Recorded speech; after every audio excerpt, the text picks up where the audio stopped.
What's going on, people? Ryan Williams AC here with your match preview. It's Everton taking on Arsenal. Now, guys, if you're new to the channel, please make sure you like, share, and subscribe. Let me know your thoughts down below in the comment section. So, just before we kick off the preview, of course, transfers. Let's talk about it. Now, of course, Trossard came in, had a very good few appearances he did. Of course, he was influential into the win against Manchester United in our last league game, 3-2. And he did show a very good showing against Manchester City in the FA Cup, which unfortunately we were knocked out by City. And deadline day. So before that, the last few days we were bidding for Moses Caicedo from Brighton, and were bidding, rejected, and we even saw some type of thank you to the fans, but I need you guys to understand I want to move, and type of speech, which I thought was very brave, also very strange. And I felt Brighton fans kind of felt like, wow, is that how you kind of doing us? But at the same time, he was man enough to do that. So I don't know, guys, how you felt about that. Make of it what you will.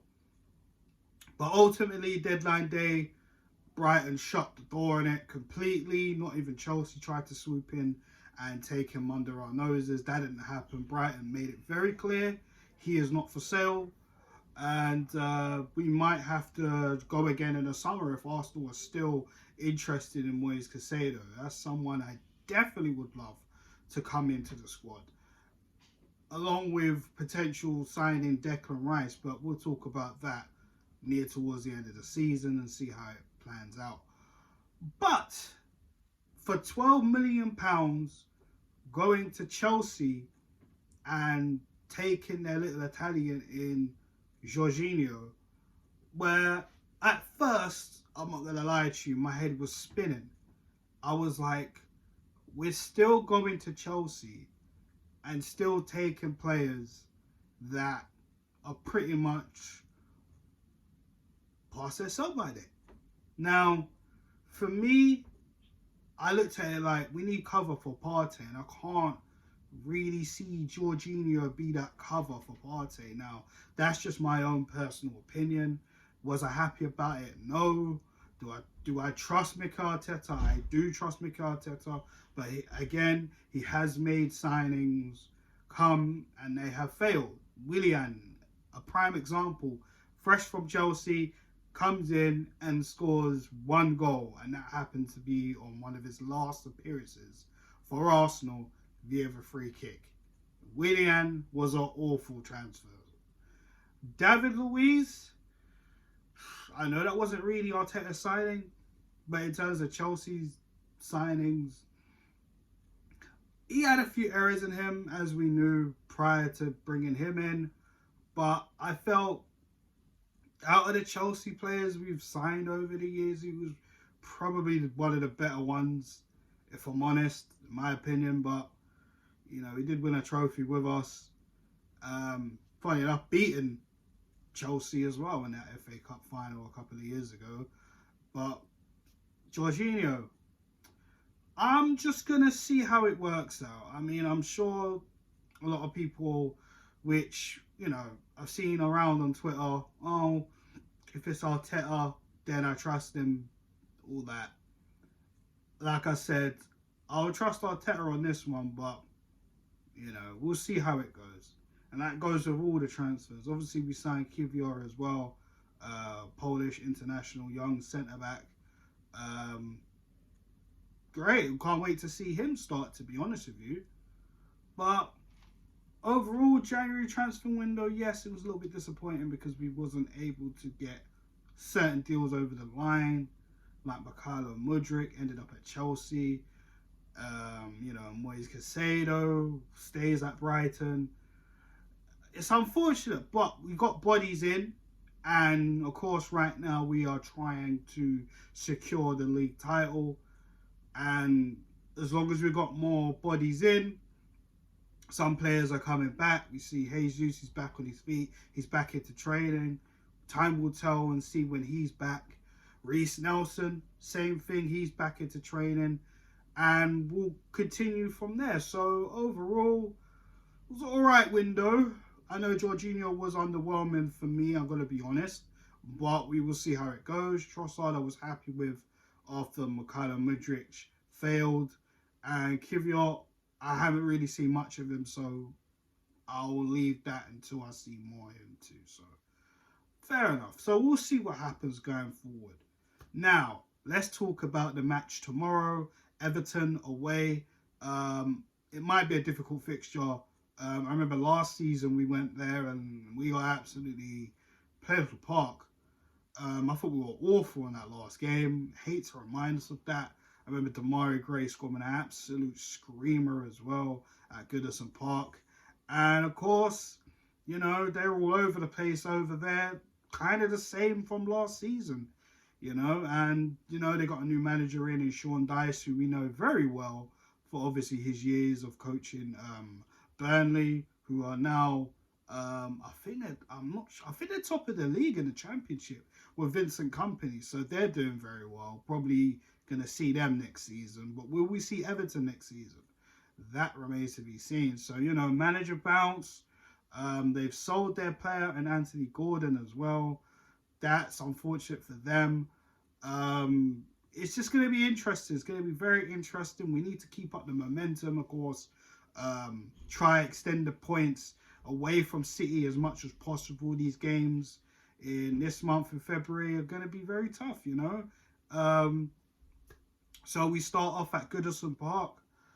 There is rumours about Thomas Partey. He might not be 100%. He did sustain an injury during the FA Cup game. I think he might have bruised his ribs a little bit. So I'm not 100% sure at this moment of recording if he'll be fit enough to start. So that will be an interesting one. Will Jorginho start?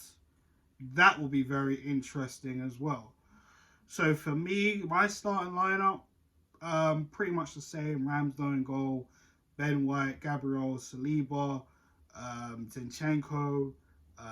In the midfield, I'm hoping Partey's fit because I'd rather bring on Jorginho on a little bit later if that is the case.